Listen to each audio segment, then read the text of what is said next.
Kathy, I think a lot of times when folks are either in the shop or they call us, we have a lot of questions about how to choose the best lining. So if you could walk us through kind of your mindset when you are choosing a lining. Well, I usually begin the conversation with what garment are you making and go from there. And it's so fun to choose a gingham, lightweight in fabric to line quilting cottons with. For instance, this one, you could put this under as a lining and it would not shadow through. But say if you tried to put it under this one, you would be very upset with this gingham showing through your outer fabric. So that's one thing that you must check on the front end. This fabric here, also a quilt cotton, would be much better lined in Pima Batiste. It's very, very lightweight. These are both cottons and they would need to be washed before you use them. Now some people like to line with a polyester type fabric.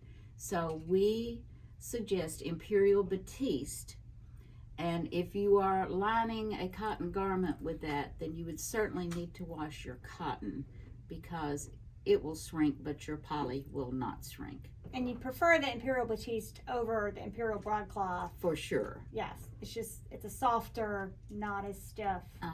Imperial Broadcloth is good for certain things, but I do not suggest it for lining. It's too stiff. So when we're making winter clothes, sometimes it's nice not to use a white lining because it's such an abrupt color change. So here in our shop, we carry several dark Imperial Batiste just for lining, especially like shirtings. You can use it for corduroys and bouquets, that sort of thing. And it just gives a nice overall appearance. But be sure and wash your cotton first because your poly will not shrink. So talk also about, do you always wash everything before you get going? Because it's to make sure everything is, they're not going to have shrinkage in a strange place, or is it only certain times? It's only certain times. It's when you are joining poly to cotton, especially if you're joining it like around the bottom of a pant leg or the bottom hemline of a jumper, say, or dress. You would definitely need to wash your cotton first. I don't always wash my lining first. It all depends on the fabrics that I choose. I don't usually pre-wash Liberty, and I've never had an issue.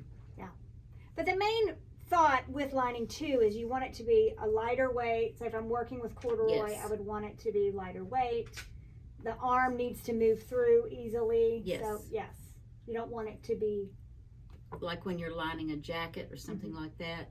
You want the slickest thing you can have, or the child won't be happy because they won't be able to get it on. Yes. And a lot of times, I mean, you started saying that it is so fun when you get to use even a Liberty to line something. Absolutely. I mean, it's just a gift to see something so beautifully lined. So don't be afraid to be creative with that as well. No, absolutely not. Yeah. Well, thank you. You're welcome.